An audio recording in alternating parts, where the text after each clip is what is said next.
My friend, hao watu wanapiga kelele hapa, waacha kampeni ianze. Siko tu hapa 2027. Watajua hawajui, my friend. Some of the crooks making noise here, tutawatuma nyumbani one way. Na debate ikitanwa wasipotee, wakuja hapa tumenyane na hao. Comrades power. Yes, you cannot mislead people using shortcuts and cheap things and tricks, and some of these people are just crooks, nothing but just little crooks everywhere. So mimi nataka niwaambie hivi wenzangu, the second and last issue, that we as government understand the challenges our country is facing. I, as Deputy President of Kenya, I do appreciate deeply that Kenya, our country, is a country that has a lot of potential, but we still also have very, very serious difficulties, challenges.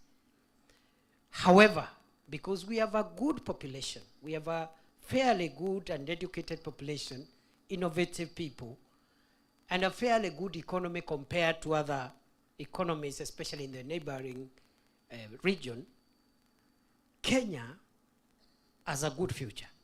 I believe Kenya has a good future. Kenya has a good future. And there are many people today who want to lead Kenya, but they don't believe Kenya has a good future. How do you want to lead a country which you believe has no future and is doomed? It's a contradiction, isn't it? We must believe in our country, good people.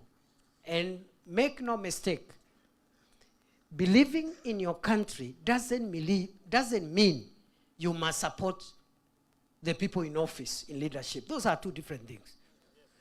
People in office, members of the county assembly, MPs, presidents, governors, everybody, those are functionaries, those are officials of state. They come and go. They come and go. But the country is perpetual, is permanent. So you must believe in the country, even if you have issues with the people who might be in leadership in one corner or the other corner, because it's temporary. There are ways in which we deal with people who don't perform. When that time comes, the citizens exercise their responsibility. And there's no big issue around that. Those who win, they become our leaders. Those who lose, they wait. They will become leaders another time. Isn't it? It's as simple as that. But you cannot use the challenges the country is facing to bring violence, to destroy people's investments. As we are looking for more jobs for young people, the businesses that are giving jobs, they are being burnt by the same young people that are jobless. What a contradiction. Si watu ni washenzi. Si wako na ushenzi. So don't allow educated people like you, let the leader persuade you. If a leader doesn't have good policies on roads, on making Kenya have universal electricity connection, good or a better health system, good or better education system, if someone doesn't have good ideas or better ideas than the other one, huyo mtu asikuja kupotezea wakati hapa na mambo ya ujinga, na mambo ya bure hapa na kukuzubaisha. You are an educated person. Yeah, na mimi I'm waiting for those characters. I am waiting for them. Wacha kampeni ianze. Mimi nawangojea. Na wengine wanaongea tu mambo ya bure hapo na maringo mingi, unaongea na kiburi. Na hakuna kitu anajua. Ajui chochote. Ukimuuliza how do you transform the economy from lower middle income country where Kenya is now to upper middle income country in the next 20 years, anasema ngojeeni kwanza. Yes, yeah. I know. So it's not going to be easy. It's going to be very difficult. So I know, for example, good people, our education system has a number of challenges, right from primary, secondary education, tertiary education, and university education. You saw President Ruto, the first thing he did was to establish a task force on education reforms, the first item in 2022. I know we are struggling with the recommendations, some of which are working well, others are not working so well. We are trying to fine-tune them, but I want to assure you we are committed to reform our education system so that it becomes more responsive in the times we are living in and create better workforce for Kenya and even to export to other countries because the world now is globalized. So we are trying. We are not saying we are perfect, but we are doing our best. We are doing our best to make sure that we reform, fine-tune, improve, and make sure our education system works better. You know very well, for primary and secondary education, because you are not there, but your brothers and sisters are there. In the past, one of the challenges we are having about equity and access to education is some schools have very good teachers, some private schools, and even some public schools in good places like Nairobi have all the teachers they need, all the books they need, they have a good environment. And that student, that pupil there will do exams with another child in some corner who does not have enough teachers and who does not have good facilities, no books. And you expect both of them to compete. So we are looking at education reforms holistically. The four pillars of a good education system is access, promoting an education system that is accessible to as many children, as many students as possible. Access to education. Number two, affordability. The ability of every Kenyan to afford to get an education. Number three is quality. When they get that piece of paper, it can guarantee them a job or an income opportunity, not just locally, but elsewhere. And then finally, we are working to make sure that our education system is relevant so that we don't teach the things of the 16th century in the 21st century. Right? So those are the parameters that are guiding our education reforms journey. Access, affordability, quality, and relevance. In between those four pillars, there are so many things that we are trying to do, and we are doing. Previously, we used, as a country, to employ secondary and primary school teachers 4,000 to 5,000 per year. When President Ruto assumed office, we established, again through the support of experts and professionals in that field of education, that if we go by that pace, we will never have enough teachers so that every primary and secondary school can have enough teachers. It will not happen. And if some schools don't have enough teachers, that affects quality and relevance of the education system, isn't it? So we used to employ 4,000, 5,000 teachers a year. You are learned people. You can go and find out how many teachers were employed by government in 2023, no, not 2023, 2021, 2020, 2019, all the way. And I put it to you, no other administration has employed as many teachers in primary and secondary school than the administration of William Ruto in 3 years. Why? Because where we were employing 4,000, 5,000 teachers a year, when President Ruto took over this government, we started employing teachers in large scale. In the last 2.7 years, or 2.8 years, we have employed 76,000. In December, will employ another 24,000. Remember, in the past, 5,000, 4,000. In 2 years and something, almost 3 years, 76,000. And by December, by the time we are in 3 years, this government will have employed 100,000 teachers for primary school and secondary school. Another statistics, because I'm dealing with knowledgeable people. Another statistics which you can verify is between 1963 and 2021, the number of teachers employed in secondary and primary schools were slightly over 300,000.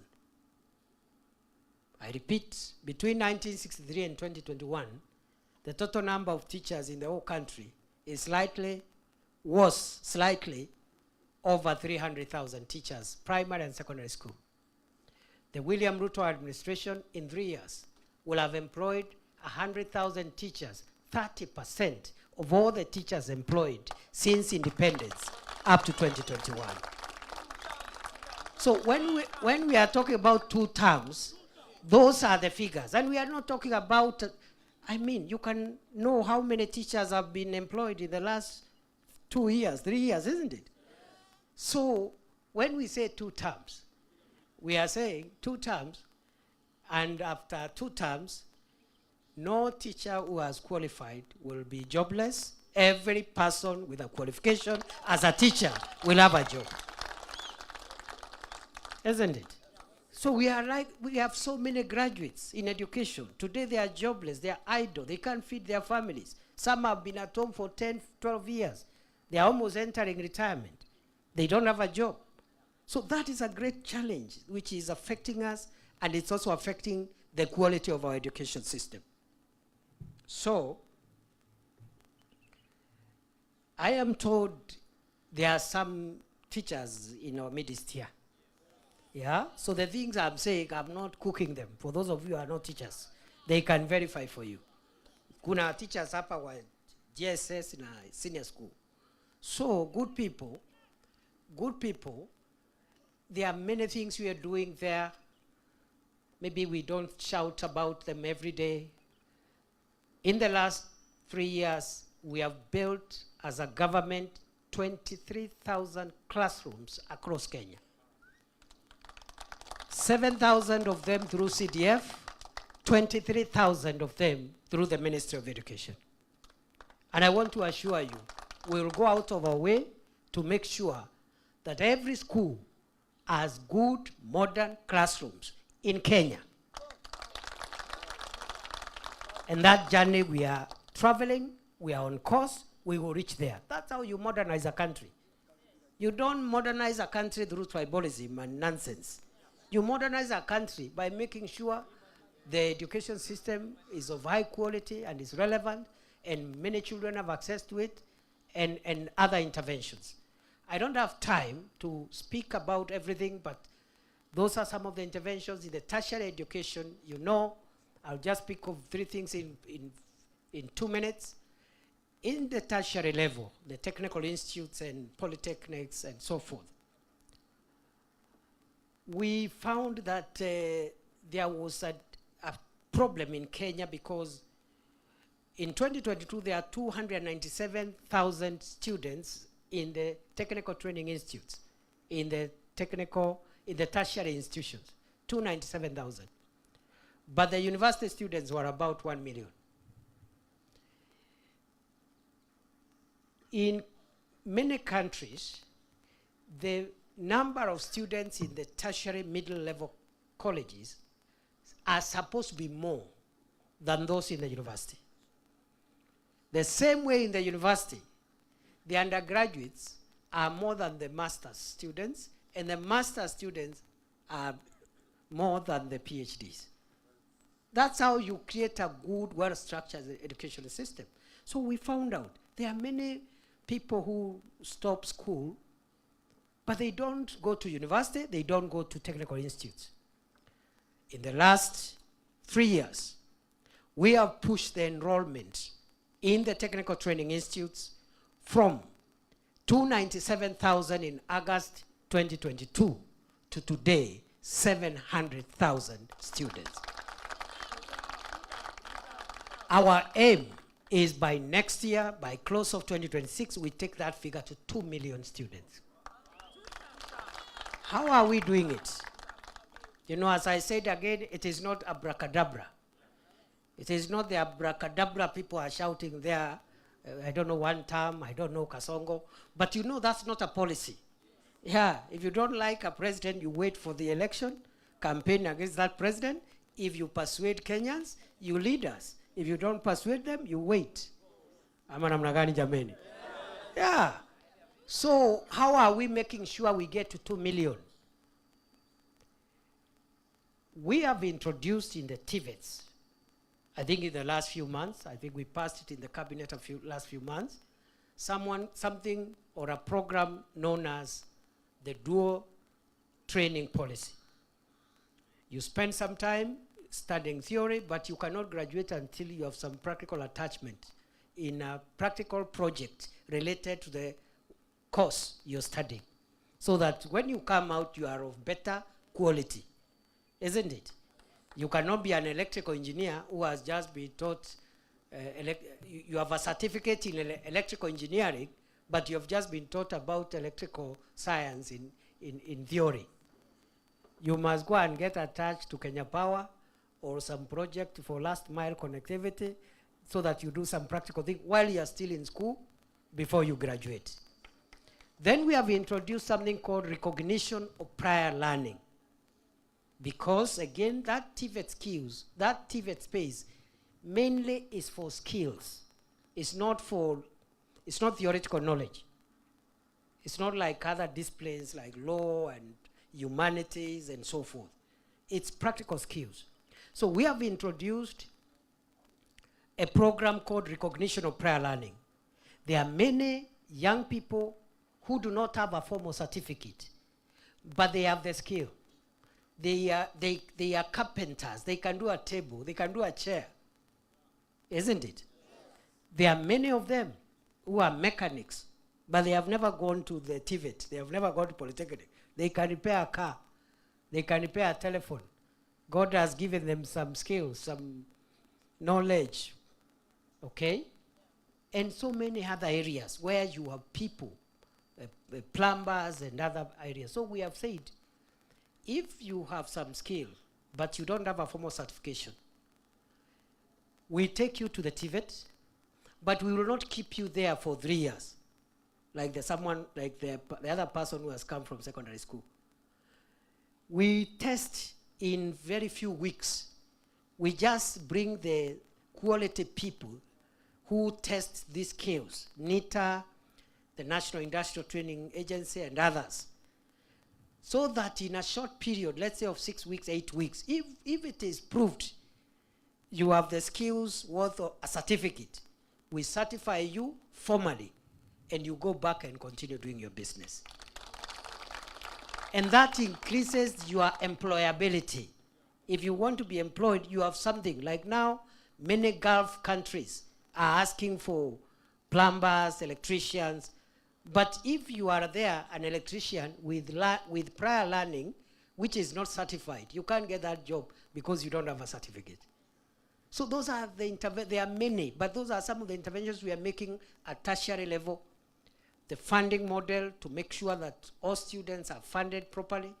But in the higher education space, the university education space, the key discussion is about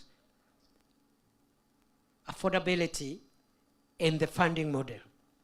I know that's where the issue is. Because in the past, and this is what many of the critics of this administration are not telling Kenyans. In the past, it didn't matter your background. If you qualified to go to university to study medicine, engineering, law, architecture, Bachelor of Arts, political science, commerce, name it. It doesn't matter whether you are a child of the carpenter or a child of the deputy president. You will get equal funding. Isn't it? Yes. It didn't matter. so long as you qualify. In fact, many of the students who were competing for bursaries with students from poor backgrounds in the university, they were not even in public primary schools and public secondary schools. They were in elite private primary and secondary schools, paying huge amounts of money in primary school, paying very high fees in high school, private, but when they get to the university, they want to compete for bursaries and public funds with people from some corner of Turkana, some corner of Tharaka, some corner of Kilifi, where the poverty levels are very high. And we have said that is not wrong. That is not right. You can't create an inclusive education system like that. What we do, if I can pay, as deputy president, I can pay for my child in the university. And I've been paying our fees or his fees anyway, in a private school or even not in a private school, maybe in a public school, and I can afford. Why can't I pay the university fees in full so that those who cannot afford can get fully funded? Isn't it? So I know we are still having that conversation there because of the means testing tool is not perfect, and some students have been classified where they don't belong, and so forth and so on. But the whole idea is to make sure that those who can afford can pay, but those who cannot afford, the public should pay. So I know that is a conversation that we are going to perfect, and we are committed to streamline that sector. So good people, when we are talking about two-term, us is about policy, it's about programs, it's about ideas. And when the time comes, we will say, let the best team win. Let the best team, the team with the better ideas, let them win, isn't it? Yeah, but you cannot poison the country, threaten the rule of law, and make it impossible. And therefore, as you continue helping us to build a better country, to perfect our governance, to make sure we are more accountable to you, to make sure we also restrain excesses by those who are in power, including our security forces, we must do it peacefully and within the Constitution. And any other person preaching violence, preaching destruction, that person is an enemy of Kenya. Isn't it? Comrades, power. Comrades, power. About jobs, we have about 4 or 5 programs for job creation. Again, we know many of you want jobs in the formal setting, and we are working very hard to create as many jobs as possible. I've already given an example with how we have expanded the number of teachers we have educated, we have employed. That's just one example of how we have increased the number of formal jobs available. But we also have another program called Kazi Maju for those who get jobs abroad. As a young person, it doesn't matter where you get a job. That's one of the best things. Today, if I was looking for a job today, at my age, I would be very reluctant if I got a job very far away from Kenya because of my age. But if I got it, if I didn't have a job when I was 25, 30, I would have worked anywhere on the earth. Anywhere. I would, from Fiji to New Zealand, isn't it? Because the good thing with young people, you're flexible. You don't have very many, things. You can go work there after 10, 12, 15 years. You can always come back home, isn't it? So that labor mobility program, I saw some people criticizing it. We are saying, if we cannot create jobs for everybody here, we will create for those where it is possible. But if there are others who are not employed, but they are getting jobs elsewhere, we'll facilitate them to go and take up those jobs. It is better to do a job abroad than to stay here without a job. Isn't it? You're better off with a job abroad than here without a job, being misused by politicians who give you 100 shillings and tell you go and heckle their political opponents. And that is stupidity of the highest order.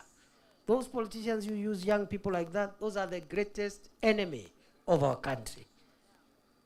So that job mobility program in the last 2 years, we have facilitated 400,000 young people to get jobs abroad through the Kazi Maju program.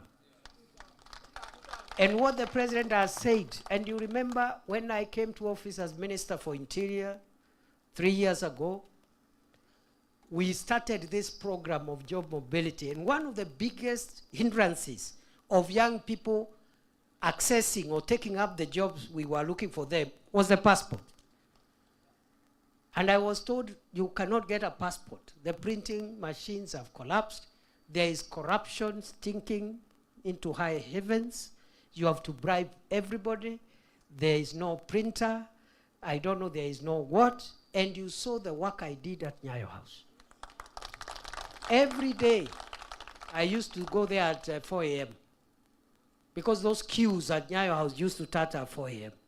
Today, 3 days, 7 days max, you have your passport. And we have said, if you get a job abroad and it is urgent, you'll get your passport within 24 hours. Ile kelele mingi ya passport munaisikianga siku hizi? Alafu mtu anauliza huyu DP alifanya nini huko nyuma? Siambiwe kulikuwa na shida ya passport. Siambiwe kulikuwa na shida ya bandits. Siambiwe kulikuwa na shida ya terrorism huko Lamu. Ama namna gani jameni? Ama namna gani? Na wale wengine wakati walikuwa kwa viti walifanya nini?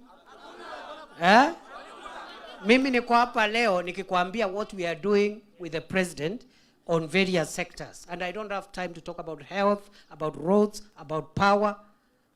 There are the people who are talking because all of them have been in office. Sio ati wametoka mbinguni, wamekuwa na kazi hapa Kenya tu. What did they bring around this place? Uliwaona hata area hii? So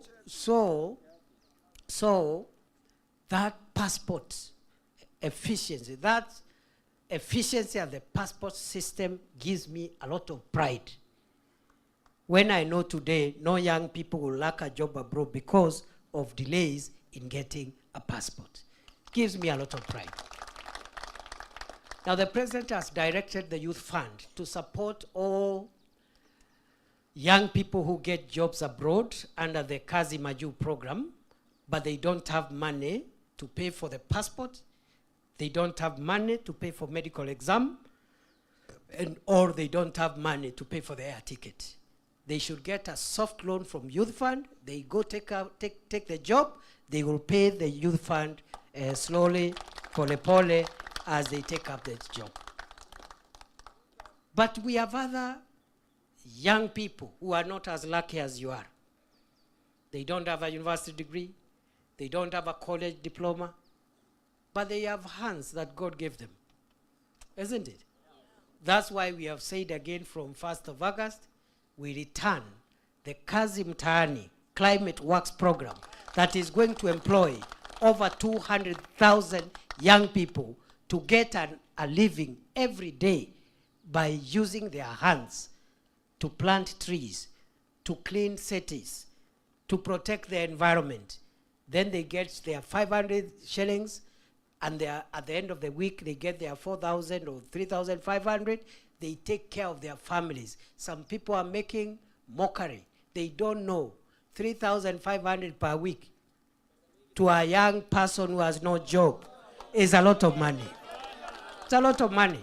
But because somebody there is not thinking, is just thinking about themselves and their children, they don't know there are many families today. If a young people can get 3,500 a week, hao wameomoka. Si kweli? Si ni kweli? So hiyo climate works tumeanza kule Nairobi. They have the young people are wonderful. Nairobi River has started flowing again. And you know, I'm the one who removed the people who are living in the river there.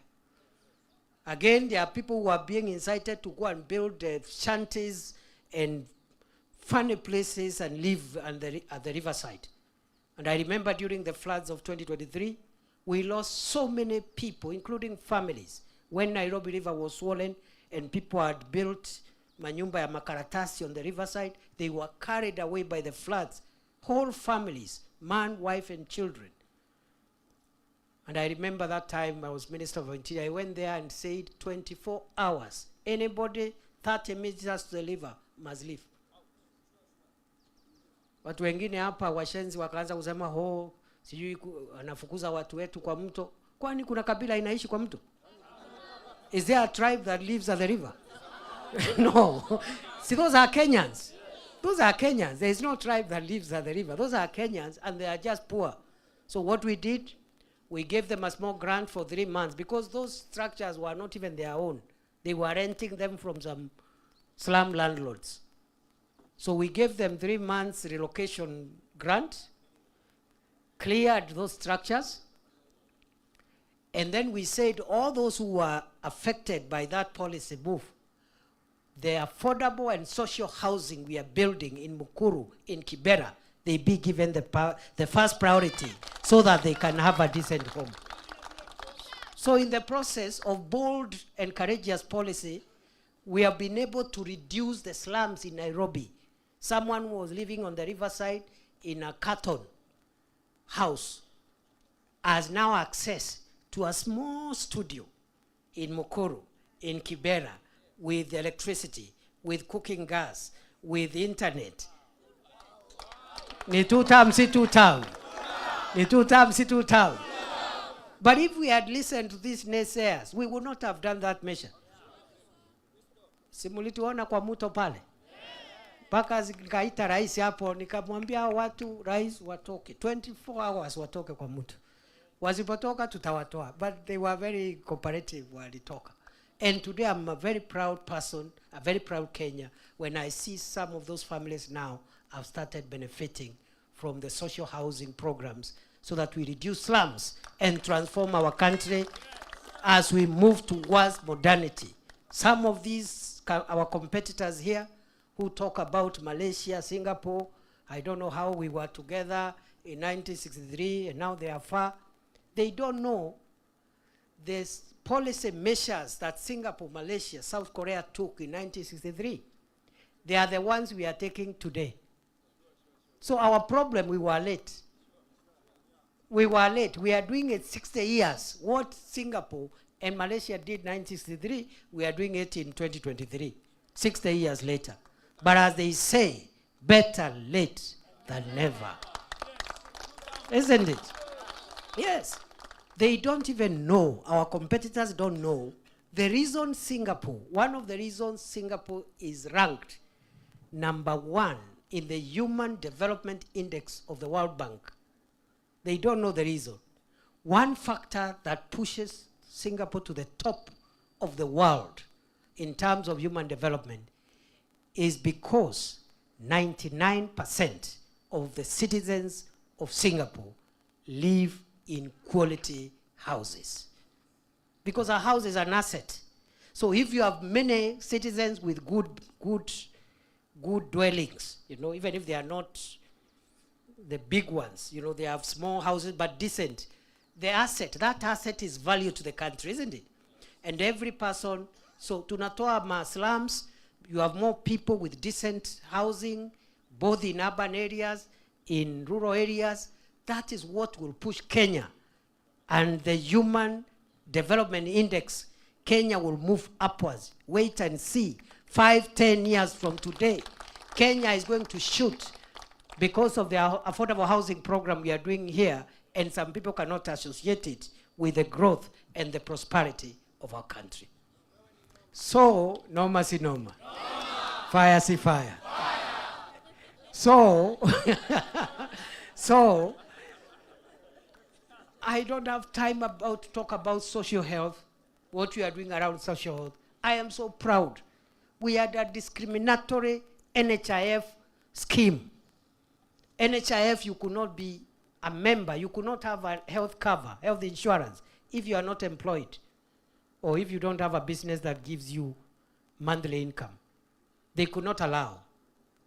SHA, we are saying, let everybody register. those with money, those without money. We will try and see. Those with a lot of money, we will subtract a lot of money from them, starting with me. I am deducted nearly 100,000 shillings every month from my payslip.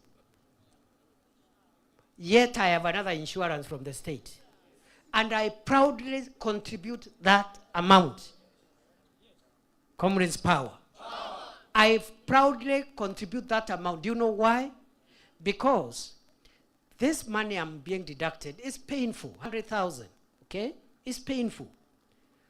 But the money deducted by those who are able to pay, those even who have other insurances, including members of parliament.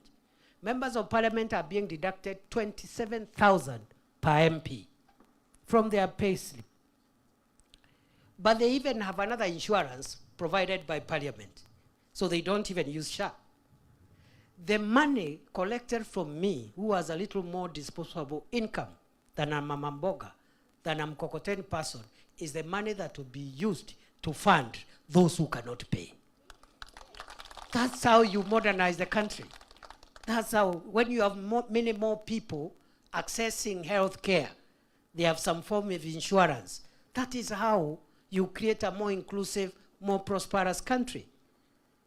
When we came into office in 2022, August, only 8 million Kenyans had a health insurance. 8 million. Today, 25 million Kenyans have a health insurance. And I am persuaded, in another 2 years or less, we will move this number from the current 25 million to 40 million, and in another extra 1 year ahead, we will push this number from where it is now, 25 million to 55 million. Every Kenyan should have a medical card. Sio Wakenya wengine hawana insurance ya afya. Hawezi tibiwa, akiwa mgonjwa, kama hana pesa, atakufa ama aende kutafuta wachawi na waganga. Isn't it? What kind of a country is that? So we are saying everybody should have a medical card. We are promoting access to education. We are expanding job opportunities. Let the other team of our competitors also come and tell us if William Ruto has brought SHA, we will remove it and then we'll leave Kenyans without medical insurance. They can go and die. Watuambie kama hiyo ndio policy yao. Look at electrification. Right now, in 2022, we found 8.9 households, homes, which had electric power. And I must commend President Uhuru, because between 2013 and 2022, Kenya really pushed its electricity connectivity. In 2013, and I was still part of government, I was the Senate Majority Leader. So you know that. Yes. And William Ruto was the Deputy President. Yes. So tulisaidiana na Rais Uhuru, ile stima tulikuta 2013, only 2,700,000 homes had power in Kenya. 2.7 million. We pushed it to 8.9 million in 10 years. We found it at 8.9. Now today it is 10.5 million homes.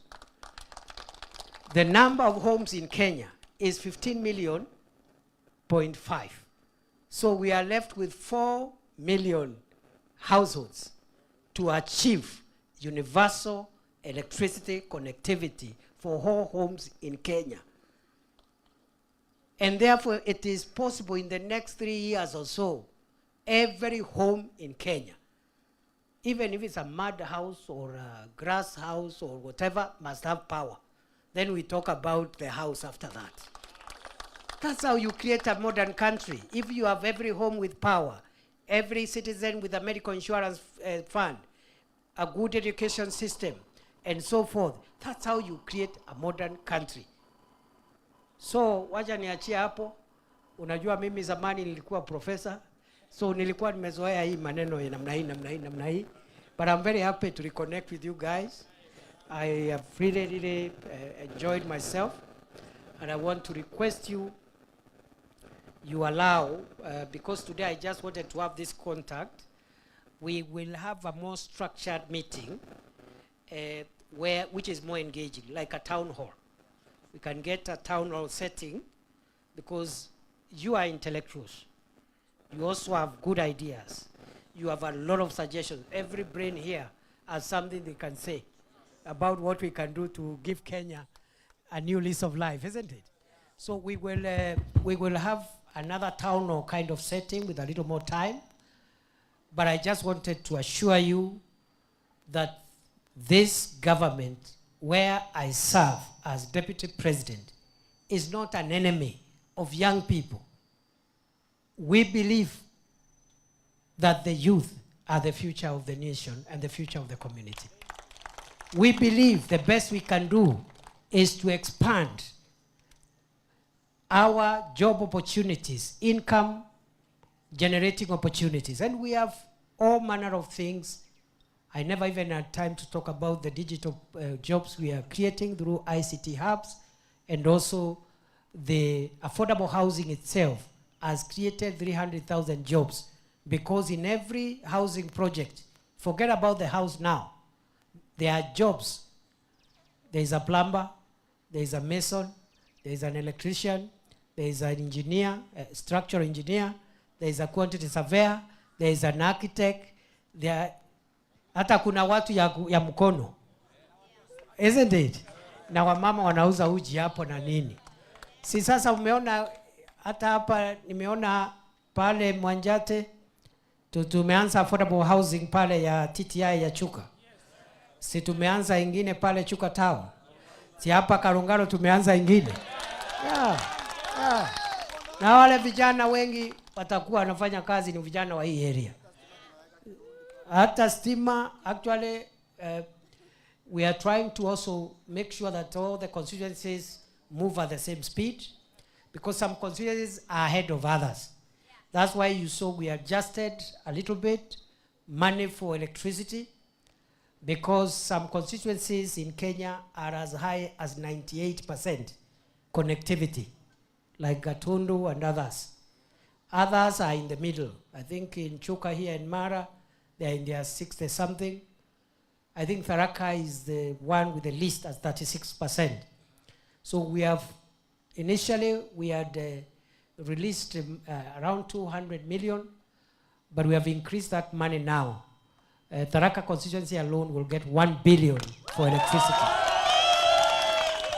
Because we want in the next 1 year, we want it to be in that range with the other constituencies, around 70, 75, as we push every constituency to 100% connectivity. Tuendelee tusiendelee? Tuendelee namna hiyo? Mimi nawashukuru vile mmesikiza na vile hata maji. Hata maji niko hapo kwa maji. Niko hapo kwa maji pia. So hata barabara. Hata ile barabara kidogo tulikuwa tumejenga imeanza kuraruka. Siturudie hii Chakarika Marimanti Katonga tena. We are okay. Tutakuwa sawa. Watu wasikuwa tishe hapa na we are okay. Just give us time. Yeah. Give us time. We are working. Yeah. And we know what to do. Iko mambo ya dams. Iko mambo ya Nithi Bridge. Yes. Yeah. Sisi tuko na kazi very serious, my friend. People not even hawatajua, ngoja tu miaka kidogo, you'll see a lot of changes here. Because hii Nithi Bridge sio ati imeanza kuua watu jana. Si Nithi Bridge ilikuwa inaua watu wakati wa Kibaki. Si watu walikuwa nakufa wakati wa Uhuru. Si ilianza huko zamani. Sasa hii miaka miwili mitatu ya William Ruto, mbona hamkuandamania Uhuru Kenyatta kwa kutojenga hiyo daraja for 10 years? So I know we committed to build it. I know we had said 6 months. We found it was not realizable, but I am happy today, this week, hii wiki cabinet ilikuwa Tuesday, the first 1 billion shillings ya Nithi Bridge imepatikana. Na mimi mwenyewe before the end of the year, mimi ndio nitakuja na contractor hapo. Yes. Mimi ndio taleta hapo. Yes. Mimi nitakuja hapo hiyo bridge, mimi nitakuja kusimama hapo niulize wapi wale walikuwa wanaongea. Tuendelee tusiendelee. Comrades power. Noma si noma. Fire si fire. Naomba tusimame alafu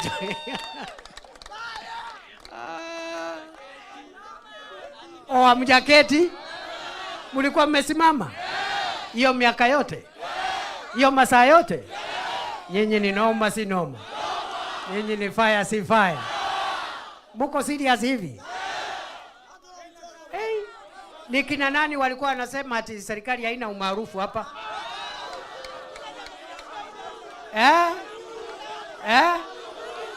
William Ruto wako sawa? William Ruto wako sawa? Ni two term ya William Ruto. Ni two term ya William Ruto. Wacha nione kwa mkono wala wanasema ni two term. Jameni. Ala, sasa kama William Ruto anapata two term, na mimi je? Hata mimi niko hapo kwa two term. Tuko hapo ya ukweli. Wacha nione wala anasema tuko two term jamani.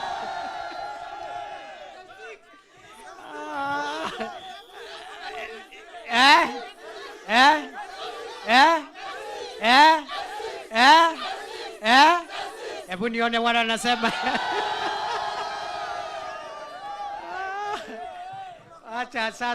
Wacha sasa kidogo tu tumemaliza. Wapi nataka Eric akuje hapa 1 minute, huyu Eric Mwenda ule kutoka Chuka. Wapi makofi ya Eric jameni? Wewe ndiye president hapa ya mambo ya vijana. Sema kitu, mpatie mic aseme kitu. Dakika 1-2 alafu niite one more person. But I promise you a town hall meeting. Hata mkitaka tuingie hapo Karungaru ama Tharaka University ama turudi hapa ama tuende Karen wherever you are.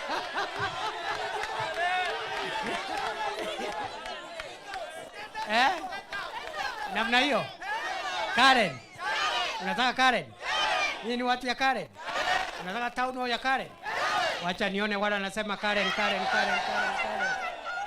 Asante sana. Wapi kelele Deputy President?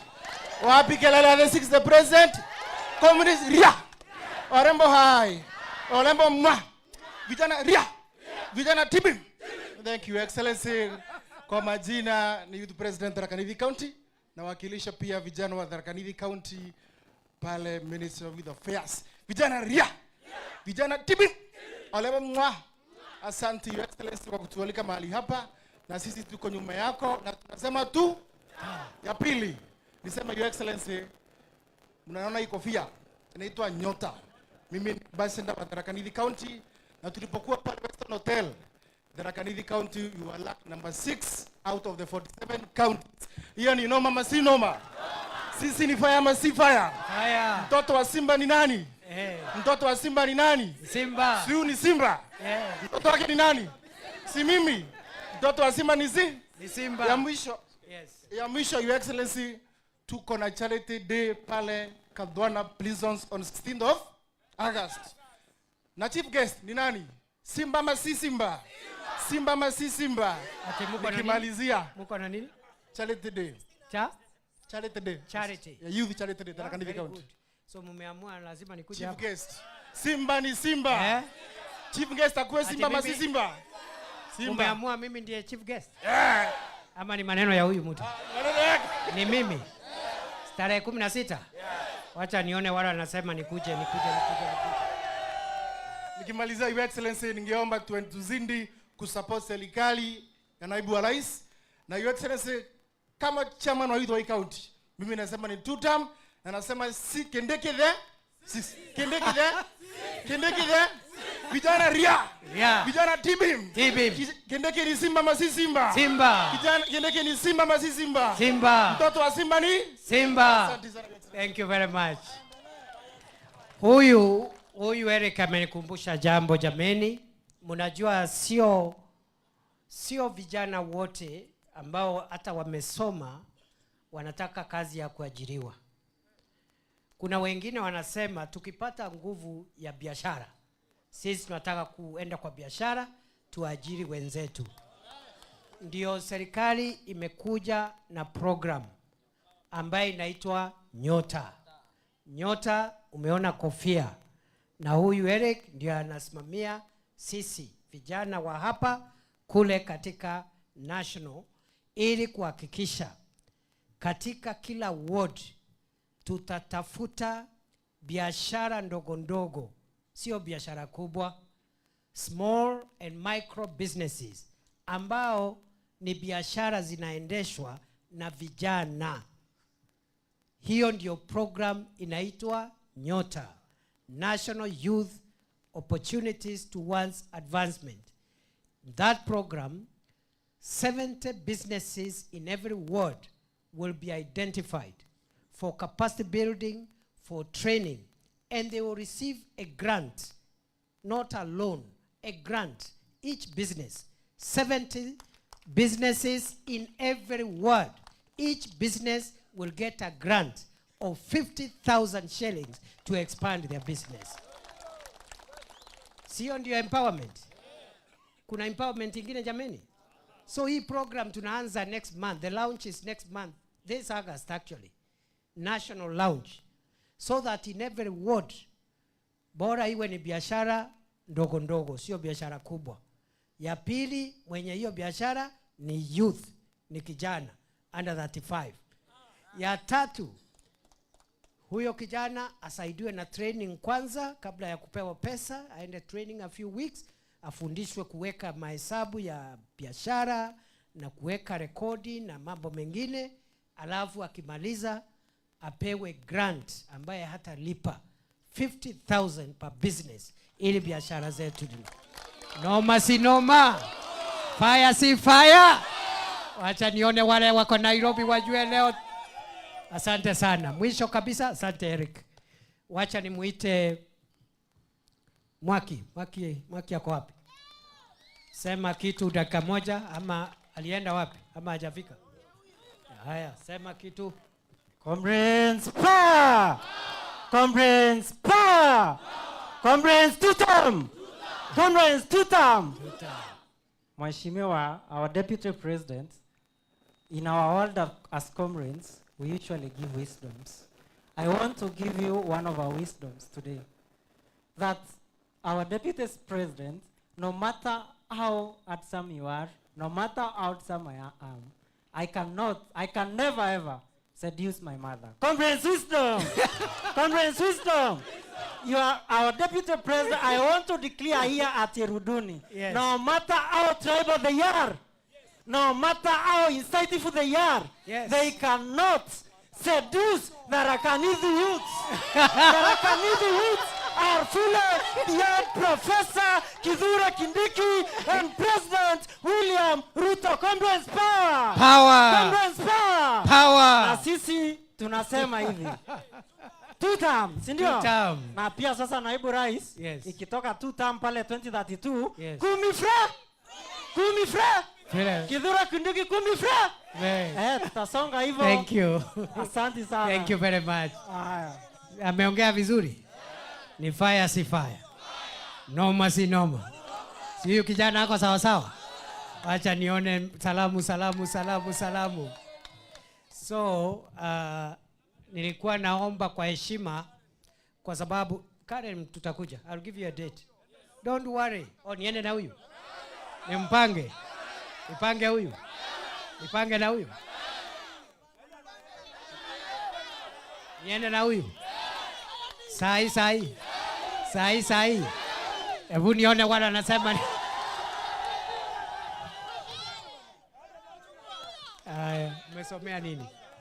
Umesomea nini? Actuarial science. Yes. Bachelor of Science. Yes. Ukuje kazi Jumatatu. Noma si noma. Fire si fire. Wangapi wana support niende na huyu kijana jameni? Asante sana. God bless you.